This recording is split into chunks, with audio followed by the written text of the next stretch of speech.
prece inicial, a fim de que alcancemos aí a serenidade necessária para os trabalhos desta noite.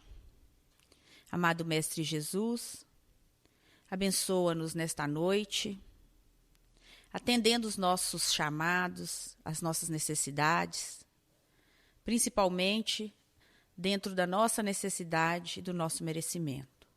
Que todos nós possamos alcançar o discernimento para compreendermos as circunstâncias em que estamos vivendo. Que tenhamos perseverança para lutar, para vencer os obstáculos e que jamais possamos ser vítimas do desespero, da desistência. Ajuda-nos a perseverar no caminho da evolução. Que Maria Santíssima, nossa Mãe querida, também esteja conosco em nossa caminhada. Que ela abençoe todos os nossos irmãos que se encontram nas trevas da ignorância, da insanidade mental, no cárcere dos crimes, do engano, que todos eles possam ser acolhidos pelo seu amor. E que nós sejamos instrumentos para a melhoria de todos aqueles que estejam conosco. Que a espiritualidade que tutela esta casa, a casa de Kardec, também esteja conosco nesta noite, nos intuindo, nos esclarecendo, para que possamos sair daqui um pouco melhores do que chegamos hoje. E que o Pai Criador derrame suas bênçãos sobre nós, hoje e sempre. Que assim seja. E hoje nós estamos aí dando sequência aos nossos estudos com o último tópico do roteiro do módulo 5, Comunicabilidade dos Espíritos. E nesse último módulo nós vamos falar sobre mediunidade com Jesus. Na semana passada nós falamos de mediunidade e médiuns. Quem estava aqui vai se lembrar, em que nós vimos que a mediunidade é uma disposição orgânica, não é assim? Que a espiritualidade nos diz? Muito parecida com a disposição de ver, de ouvir, de falar, e que não exige nenhum tipo de avanço, evolução espiritual. E por isso mesmo nós temos vários espíritos que possuem a mediunidade, mas não possuem o avanço necessário para trabalhar com a mediunidade. E também nós trouxemos na semana passada algumas histórias, foram 2 histórias que estão lá no livro Mensageiros de André Luiz, de médiuns que vêm com um propósito e acabam fraquejando, acabam fracassando aqui. Para a gente entender que o médium ele é alguém muito frágil. O médium não é um super-homem, como muitas pessoas gostam de pensar. Às vezes as pessoas pensam que o médium é aquele que sabe de tudo, é aquele que tem o controle sobre todas as coisas, e é muito pelo contrário. Quando estudamos as obras doutrinárias, é que nós vamos perceber que a mediunidade ela vem muitas vezes para que o médium possa resgatar algum erro de outras vivências, para que ele tenha uma segunda oportunidade de trabalhar em prol, muitas vezes, de pessoas com as quais ele esteve e que não aproveitou a oportunidade. E com mais dificuldades, e com muita dificuldade, porque imagine o médium que tem uma mediunidade muito aberta com o plano espiritual. Aquele médium que ouve, aquele médium que vê o tempo todo. É um sofrimento tremendo, principalmente se essa mediunidade não é disciplinada, se essa mediunidade não é educada, se ela não é evangelizada. Então, às vezes, a gente fica pensando, o que é que o povo do Centro Espírita faz? Na verdade, o que a gente faz aqui é tentar compreender, evangelizar um pouquinho a nossa espiritualidade. A gente não faz nada além disso, porque os médiuns já chegam, desequilibrados ou não. Na maioria das vezes, muito desequilibrados. E muitas vezes, esses médiuns precisam de estudo, de compreensão da situação, para que eles possam vencer aí as dificuldades e, se for o propósito, trabalhar com a mediunidade, mas trabalhar de uma forma positiva. Então, hoje o nosso tema, ele vai tratar exatamente disso. O que Allan Kardec, o que Emmanuel, Allan Kardec, o nosso doutrinador, aquele que escreveu a doutrina, os princípios básicos, aquele que nos deu a base da doutrina, o que ele fala a respeito da mediunidade? E depois dele, o que Emmanuel trouxe, o que outros escritores que falaram também com muita propriedade a respeito, Martins Peralva também, foi alguém que escreveu um livro chamado Estudando a Mediunidade, que é muito importante para nós, para que a gente possa compreender um pouco o que é esse fenômeno da mediunidade, como é que ele surge, como que ele deve ser tratado. Tem muito médium por aí que está encarcerado em manicômios exatamente porque não sabemos desequilibrar a ponto de perder a sanidade mesmo. Não tenhamos dúvidas de que somos sensíveis ao mundo espiritual, mas que precisamos também de proteção dele até para lidar com esse canal aí no mundo espiritual. Então, quando a gente fala de espírito, quando a gente fala de mediunidade, é preciso ter muita seriedade em se falar desses temas. E hoje nós vamos começar com Allan Kardec, lembrando uma fala de Jesus, em que Jesus diz o seguinte: dai gratuitamente o que gratuitamente haveis recebido. Para dizer o seguinte, ninguém tem que cobrar nada por mediunidade, não. Eu vou ali fazer um tratamento espiritual no centro, mas eles pedem para que a gente deixe ali um dinheirinho para pagar a conta. Não existe isso, não. O centro espírita, sério, ele não trabalha com esse tipo de prática. Então, não existe isso, vou ter que dar um dinheiro para comprar vela para o santo. Aqui, não. Vou ter que fazer um trabalho e vai gastar um pouquinho. Até que não recebo, não, mas tem o dinheirinho para poder levar, para chegar até o local. Não tem esse tipo de coisa. Dentro da proposta, a proposta de Jesus, o que a gente recebe de graça, a gente dá de graça. A mediunidade, como nós vimos na semana passada, ela muitas vezes vem como uma oportunidade de redenção. Para o médium, muitas vezes a mediunidade, essa disposição orgânica, não é talento, portanto. Então, ser médium não é talento, não é dom, é disposição orgânica. Ele vem com essa disposição orgânica exatamente para que ele possa se educar, para que ele possa compreender os propósitos da espiritualidade. Por que os espíritos se comunicam? Não é para fazer fofoca espiritual.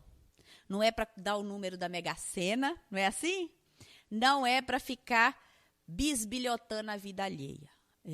Numa leitura bem séria da comunicabilidade dos espíritos conosco, o que a gente tem percebido é que eles se comunicam exatamente para trazer lições para que nós possamos endireitar nossos caminhos aqui, para que a gente aprenda pelo amor e não pela dor.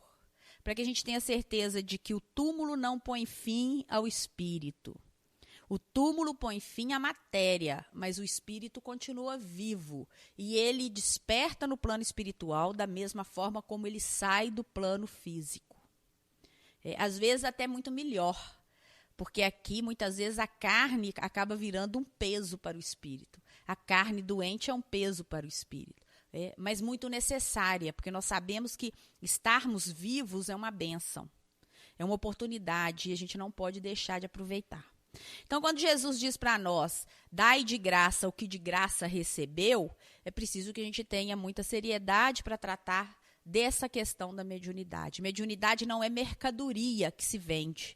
Nós vimos na semana passada as histórias de Acelino e de Otávio. E ambos utilizaram mal a mediunidade. E ambos foram retirados do planeta de forma problemática. O Acelino e o Otávio, eles usaram mal a mediunidade, vieram com uma proposta de redenção, com um trabalho, com um compromisso espiritual, e banalizaram esse compromisso e deixaram de aproveitá-lo. Muito bem.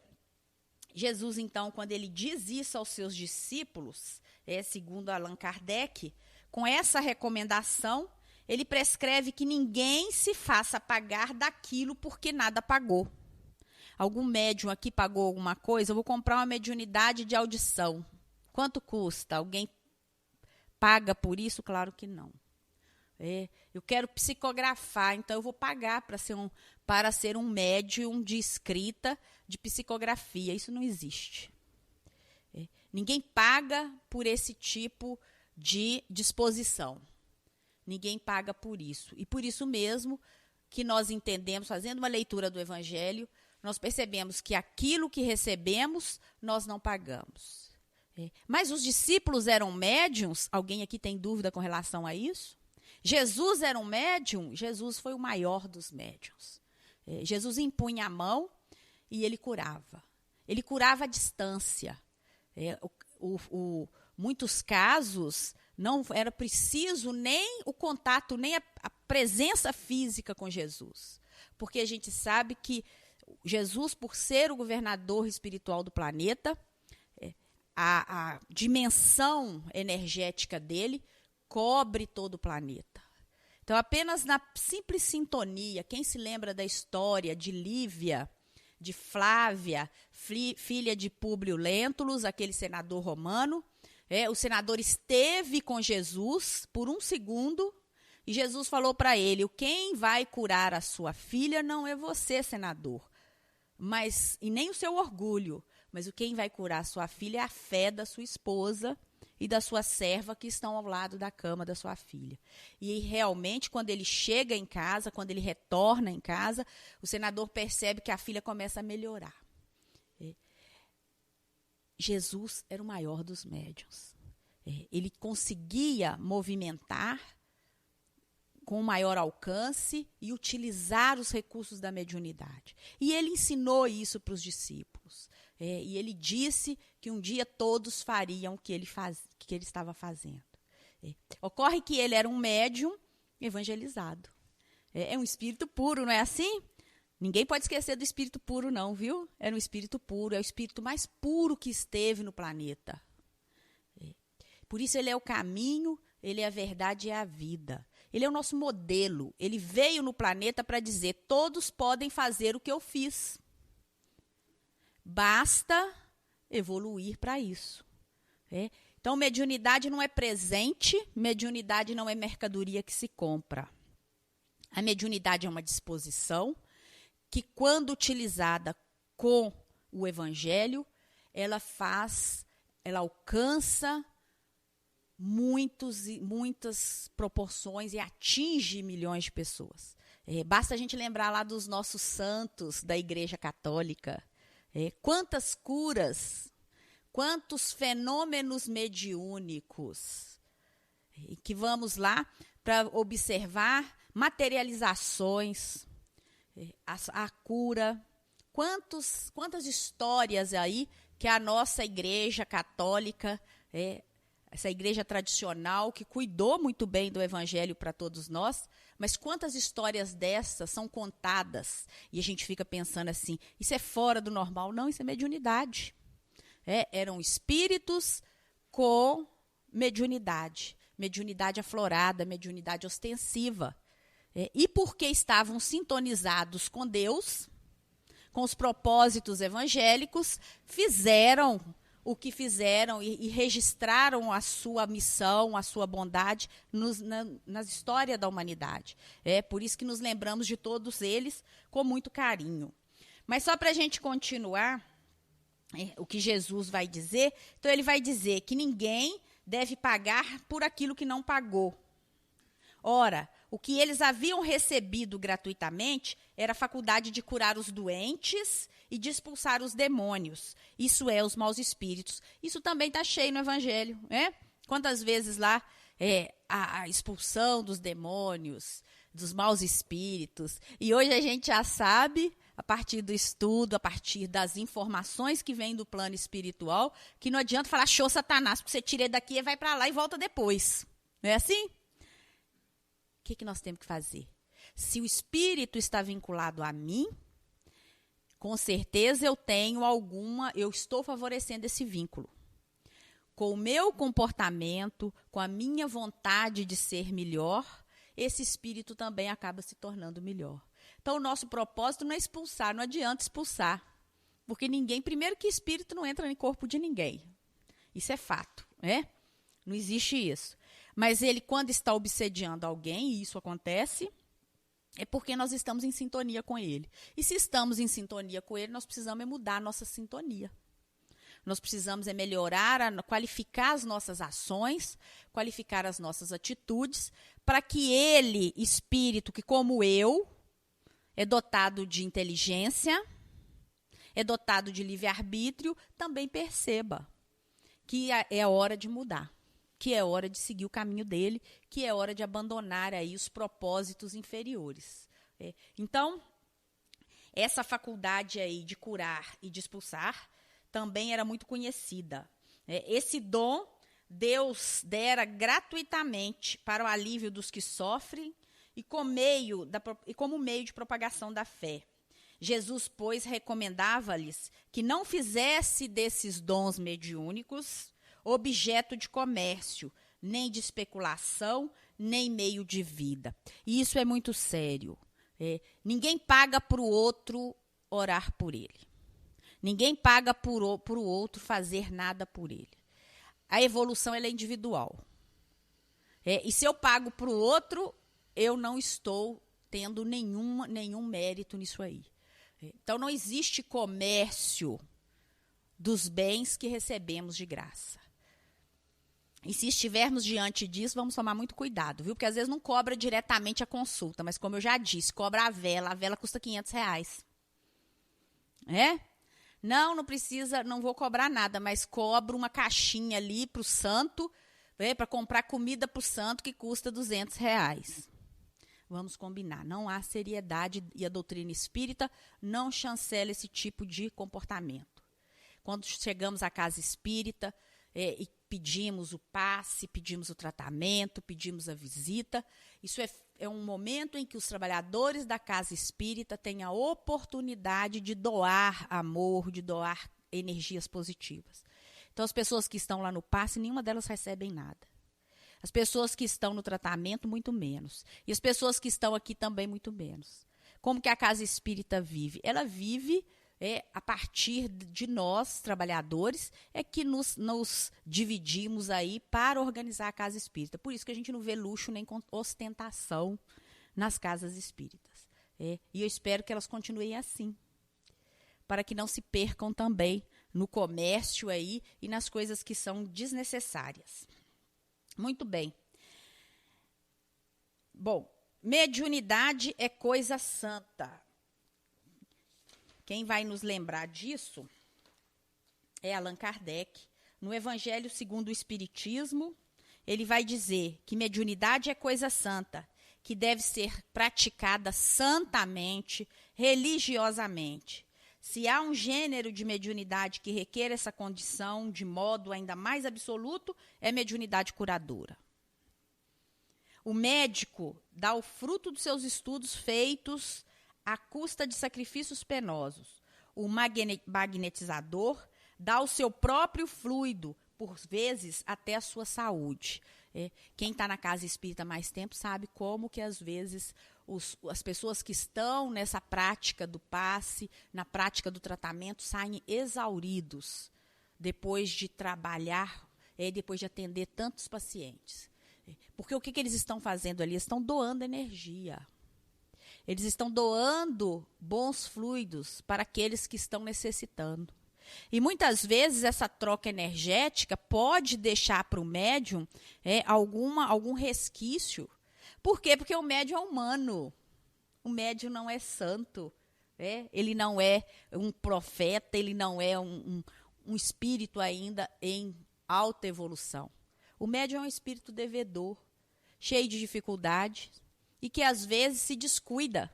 E quando ele se descuida, porque ele tem um canal aberto com a espiritualidade, ele muitas vezes se complica. Então, a mediunidade de cura, ela é extremamente importante. E para nós isso é muito importante, porque na quarta-feira a gente sabe que nossa casa ela se reúne para fazer os tratamentos de cura. A quarta-feira é especialmente para isso. Nas sextas-feiras, nós temos outras atividades na casa, como a evangelização infantil, por exemplo. Mas as quartas-feiras, não. E aí a gente sempre chega à casa espírita e chega já com o intuito de auxiliar e de organizar os pensamentos, de organizar a nossa mente, para que possa contribuir para que todo o trabalho da casa se dê em harmonia. Muito bem, o médium curador, ele transmite o fluido salutar dos bons espíritos. Ele não tem o direito de vender esses fluidos, porque o médium não existe se não existe espírito. O médium curador não vai ter nenhum tipo de atuação se não existir uma espiritualidade, uma equipe espiritual ali para poder trabalhar junto com ele. O médium é instrumento do espírito, ele doa energia, mas quem manipula essa energia é o espírito.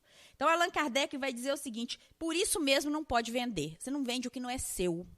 Você pode vender sua força de trabalho. Você vai lá, aprende a trabalhar, aprende um ofício e vende essa força de trabalho. Isso é mais do que lícito. Estudou muito tempo. Tem muita gente aí que estudou muito tempo e não aprendeu nada, mas alguns aprendem algumas coisas. Né? E aí eles vão vender o seu esforço, vão vender aquilo que adquiriu legitimamente. Mas a mediunidade, ela não é algo que você adquire através de esforço. Eu quero ser médium hoje, vou me esforçar para ser médium. Não. A mediunidade ostensiva, ela muitas vezes nem tem que vir. É melhor que nem venha. Ou se vier, que venha com Jesus e venha com a disciplina, para evitar desequilíbrios. Né? A gente está cheio de médiuns desequilibrados por aí. A gente não precisa de mais. Então, quando a gente fala do médium aí, o médium não tem o direito de vender esses dons. Jesus e os apóstolos, ainda que pobres, não cobravam pelas curas que operavam. Isso também é outro fato que não precisamos nem ficar muito tempo nele. Né? Jesus entrou pobre no planeta e saiu mais pobre ainda. Ele nasceu em um lugar que nem tinha onde deitar. Imagine você nascer numa manjedoura, num lugar onde os bichos comem, no meio dos animais. E ele morreu num madeirame infame lá da cruz. Morreu crucificado ao lado de ladrões. Então ele entra no planeta como pobre, destituído da materialidade e sai da mesma forma. Ele não veio aqui para amealhar dinheiro. E é por isso que nós, que queremos representá-lo, temos que ser simples também. As casas que representam a missão de Jesus no planeta não podem ser ostentadas pelo ouro, pelas obras, pelos monumentos. A obra maior tem que ser aquela que é feita, construída no coração. Quando ele manda edificar a sua igreja, o povo está achando que é ficar construindo igreja maravilhosa, bordando altar de ouro. E não é isso. A igreja que tem que ser edificada é a igreja da nossa simplicidade, do nosso coração, da nossa fraternidade, da nossa capacidade de amar. É essa igreja mais difícil de se edificar. Vocês já perceberam como que a gente tem uma capacidade de amar e antipatizar imediatamente? Quando a gente acha que está entrando numa sintonia bacana, acha que está indo tudo bem, nossa, eu agora estou ali num propósito de melhoria, de repente você escorrega e volta a estaca zero. Mas a gente tem também, nós que estudamos a doutrina espírita, a gente sabe que o bom espírita não é o santo, porque esse não é bom espírita, né? Esse nem existe. O bom espírita é aquele que insiste na sua melhoria. É aquele que mesmo diante da queda, ele não vai desistir. É que ele sabe das suas fragilidades, ele sabe que ele é frágil, ele sabe que ele pode errar, mas ele sabe que ele também vai ter inúmeras chances de recomeçar. E a cada recomeço, um pontinho a mais, a gente recomeça de forma diferente, até que a mudança se dê completamente em nós. Então, as conquistas no plano do espírito, elas não são conquistas fáceis, mas elas são conquistas seguras. Quando conquistamos as virtudes, nós as conquistamos de uma forma segura. Não adianta fingir que somos bonzinhos, não. Se estamos aqui é porque precisamos. E se precisamos, nós precisamos aproveitar principalmente a oportunidade de estarmos aqui. Entender que isso para nós é motivo de redenção. E com muita simplicidade a gente tem que trabalhar com essa ideia.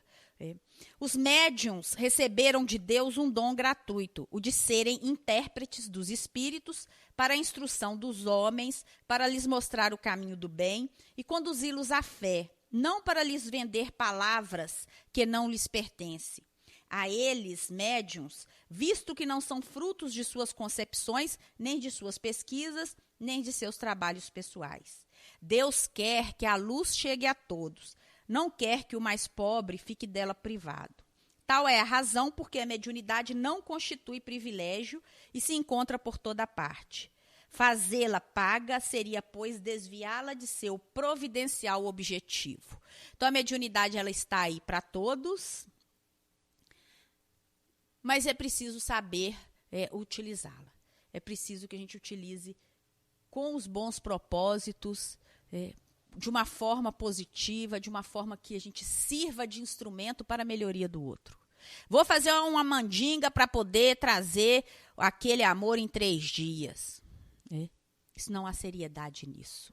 A espiritualidade séria, e nós já vimos isso aqui quando estudamos as classificações dos espíritos, que a gente tem dos espíritos imperfeitos aos espíritos puros. E a gente já viu que quando começamos a fazer consultas que não se fundamentam em nenhuma melhoria para a nossa evolução, aqueles que vêm nos responder são espíritos que estão por aí, sem nenhum tipo de compromisso com nada. Vamos sair para fazer uma obra do bem. Quantos vão se candidatar? Não muitos. Vamos sair para fazer farra, para aprontar, para divertir.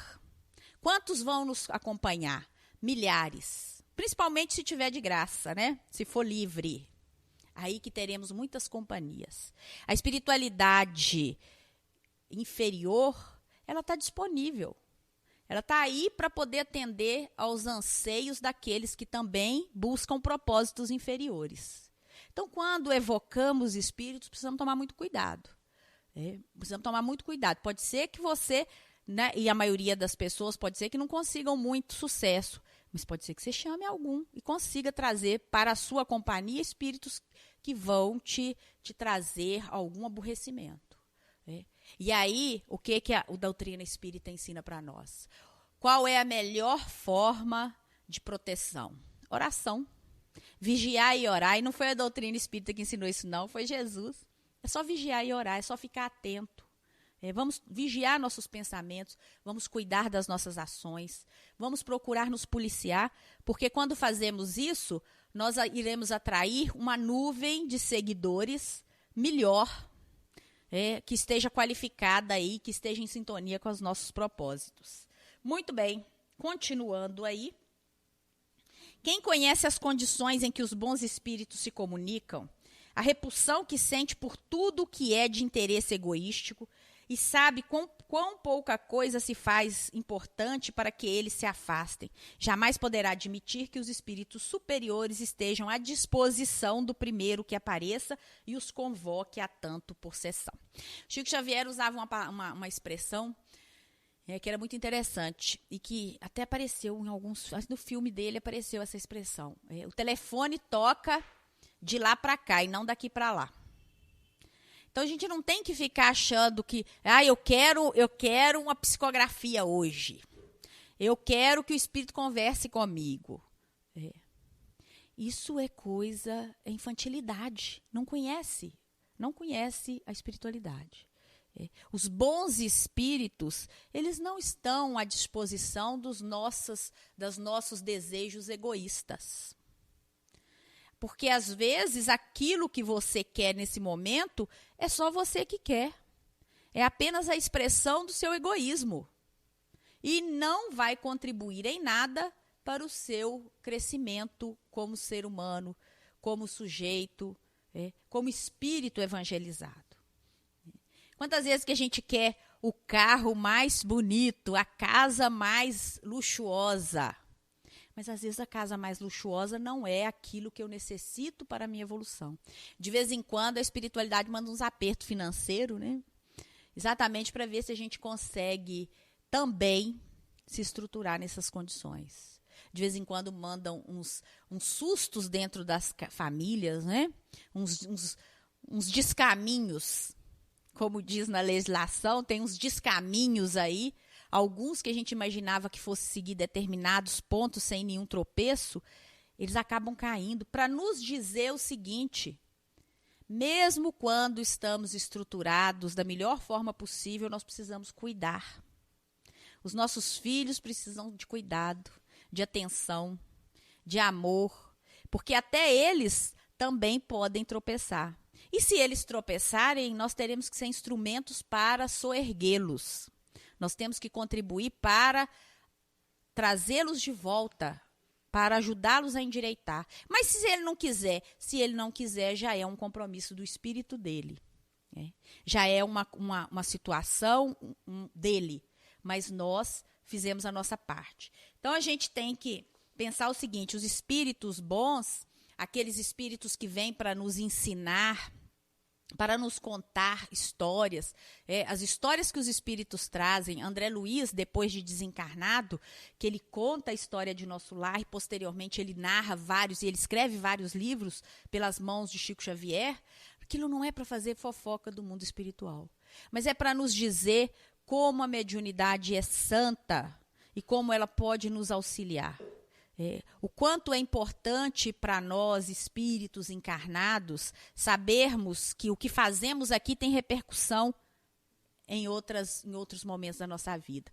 Costumam dizer que o que a gente faz aqui hoje, amanhã já está correndo atrás.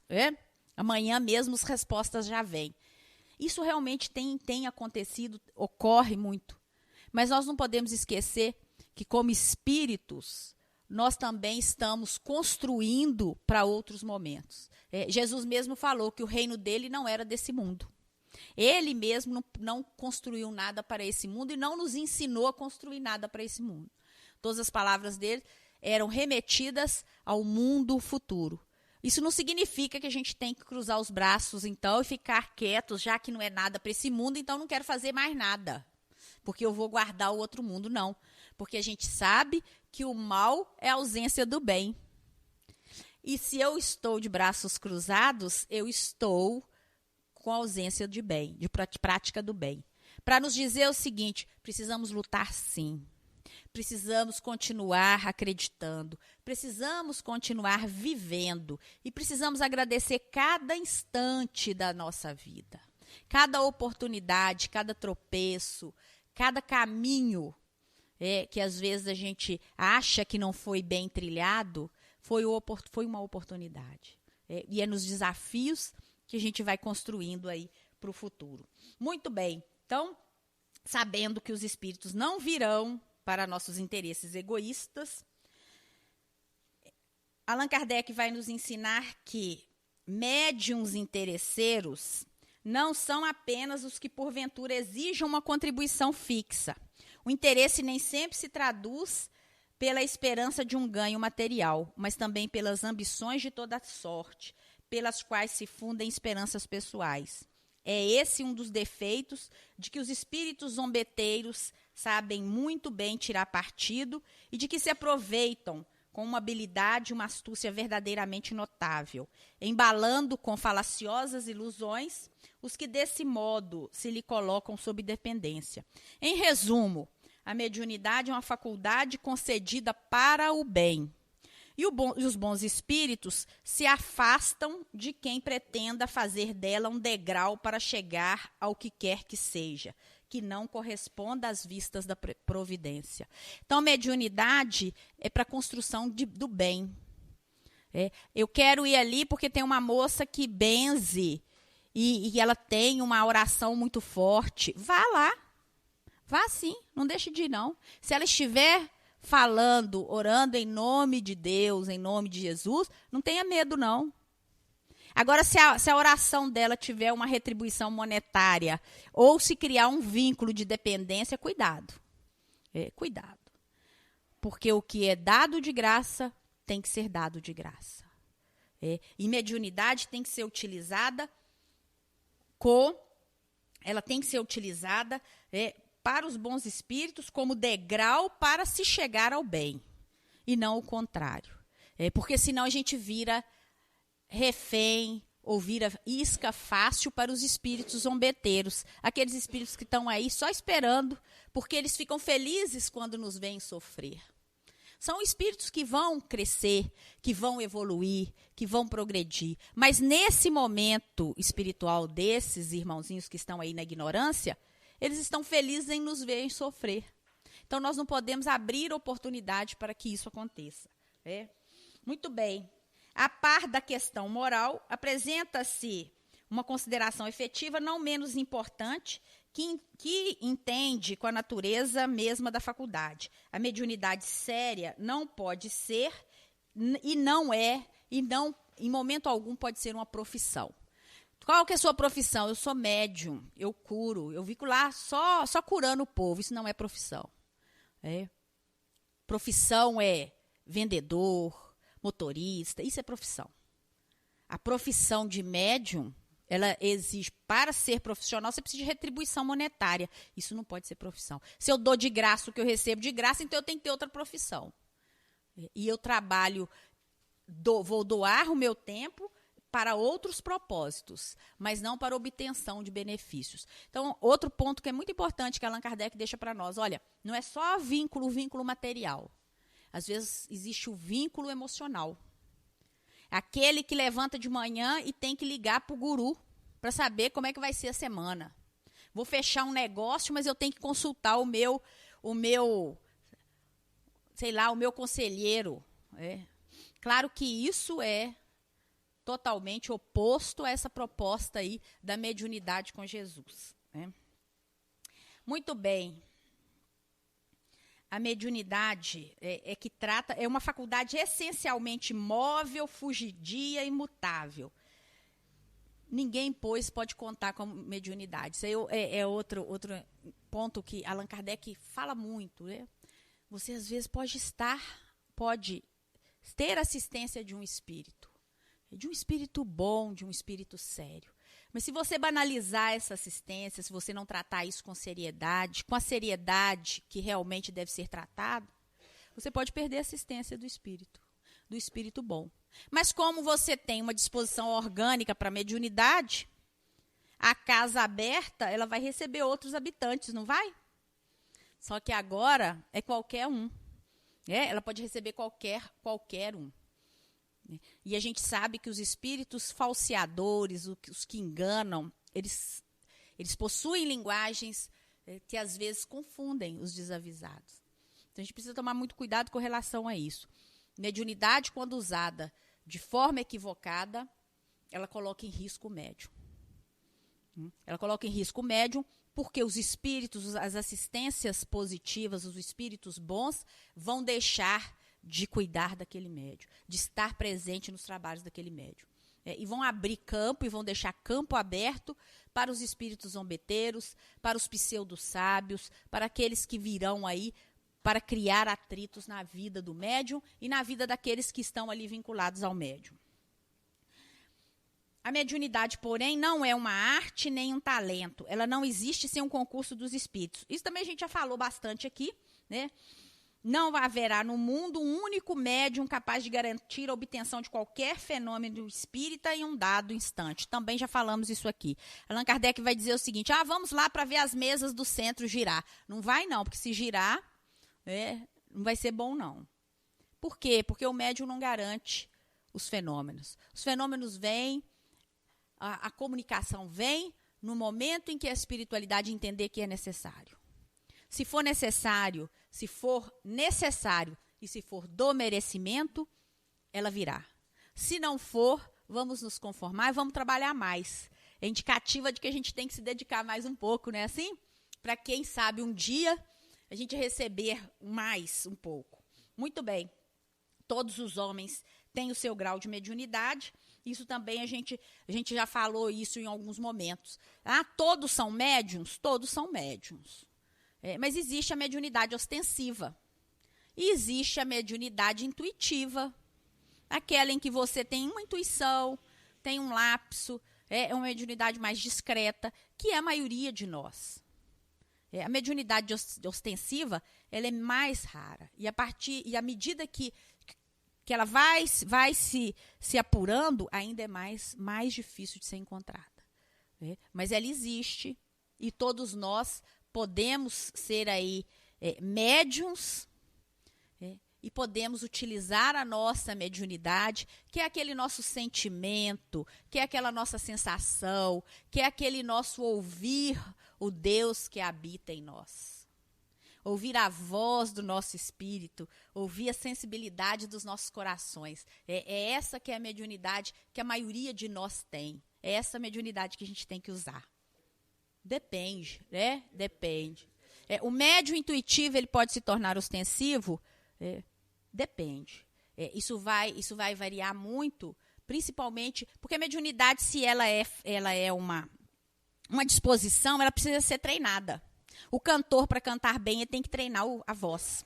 Porque se ele não treinar a voz, ele não vai conseguir cantar. Ele é médium, mas ele não usa, está vinculado a um conjunto, a um grupo sério, ele vai se perdendo ali. Ele vai deixando essa faculdade parada às vezes.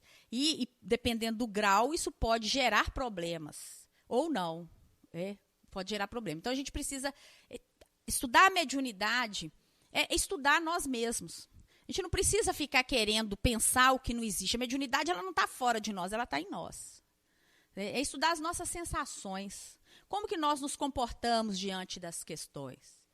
Será que quando eu desperto na madrugada e tenho aquela percepção, porque às vezes a gente dorme com um problema tão grave na cabeça e fica naquela preocupação, e a gente sempre fala, olha, vamos dormir para dormir, a gente precisa orar, a gente precisa limpar a mente, fazer uma prece, às vezes faz uma prece, desconecta com as coisas, para tentar ouvir o nosso anjo de proteção, aquele que vai nos inspirar.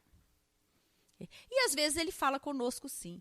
Às vezes a gente dorme muito atribulado e desperta acreditando que nada como um dia após o outro.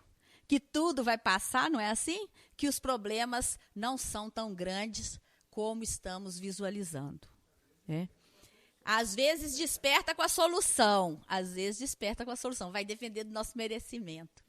Mas às vezes despertamos com a solução. A gente precisa mesmo acreditar. Muito bem. Olha, mesmo o médium sob excelente assistência espiritual não deve descuidar-se da própria vigilância. Isso também, André Luiz traz esse cuidado, ele informa muito isso. O que acontece quando o médium descuida da sua vigilância? Ele se torna vítima fácil e ele se torna muito propenso à queda. O livro Os Mensageiros traz, nos seus primeiros capítulos, histórias de médiuns no plano espiritual que vieram com propósitos de melhoria e que fracassaram exatamente porque descuidaram, se sentiram muito poderosos. A mediunidade, ela tem que ser exercida com humildade. Por que a gente fala em mediunidade com Jesus? Porque o maior exemplo de humildade é Jesus. E se nós acharmos que nós somos muito grandes porque somos médiuns, nós já caímos e ainda não sabemos. Nós já estamos em queda há muito tempo. Outro ponto que é importante aqui, que até uma fala do Emmanuel no livro O Consolador, ele vai dizer que os médiuns, em geral, não são missionários na acepção do termo. São almas que fracassaram desastrosamente, que contrariaram sobremaneira o curso das leis divinas e que resgatam sob o peso de compromissos as responsabilidades, o passado delituoso e obscuro. Então, médium não é missionário, não. Mas tem muito missionário que é médium. Sim, é possível, sim. Mas a maioria dos médiuns, como a gente vê na literatura espírita, são espíritos que fracassaram e que prejudicaram um grande número de pessoas. E que agora retornam para tentar refazer essa história, mas refazer com amor, refazer com caridade, refazer com um compromisso de redenção e não mais de destruição. Emmanuel também vai dizer que a primeira necessidade do médium é evangelizar-se a si mesmo antes de se entregar às tarefas doutrinárias. Evangelização, evangelho, é a única forma de nos afastarmos do personalismo. É a única forma de deixarmos de ser egoísta, é a única forma de podermos aí estarmos protegidos com relação à queda, a possíveis quedas. Por isso, ele vai fechar dizendo: o médium que vigia a sua própria vida, que disciplina suas emoções, que cultiva as virtudes cristãs e oferecem ao Senhor multiplicados os talentos que por empréstimo lhes foram confiados, estará no silêncio das suas dores e dos seus sacrifícios, preparando o seu caminho de elevação para o céu. Estará, sem dúvida, exercendo a mediunidade com Jesus. E só para a gente encerrar, nesse último minuto eu vou repetir. O médium que vigia a sua própria vida. A sua própria vida, não é do outro, não. O médium que disciplina as suas emoções. Médium escandaloso, cuidado. Mediunidade não é para fazer escândalo, ficar gritando, não. O espírito pode até estar desequilibrado, mas você não pode estar. Cultiva virtudes cristãs. Virtude e não regras sociais moralistas. Virtudes cristãs. Oferece ao Senhor os talentos que lhe foram confiados, mas oferece os talentos multiplicados. Lembram das parábolas? Se ele me deu um talento, eu tenho que devolver a ele o talento multiplicado, melhorado. É essa a mediunidade com Jesus. É esse o propósito que devemos ter. E semana que vem, nós vamos iniciar o módulo 6 para começar a falar de reencarnação, dando sequência aos nossos estudos. Que Jesus abençoe os nossos corações, abençoe a nossa semana, que a gente possa ter aí muita iluminação, para que a gente seja um ponto de luz na vida das pessoas.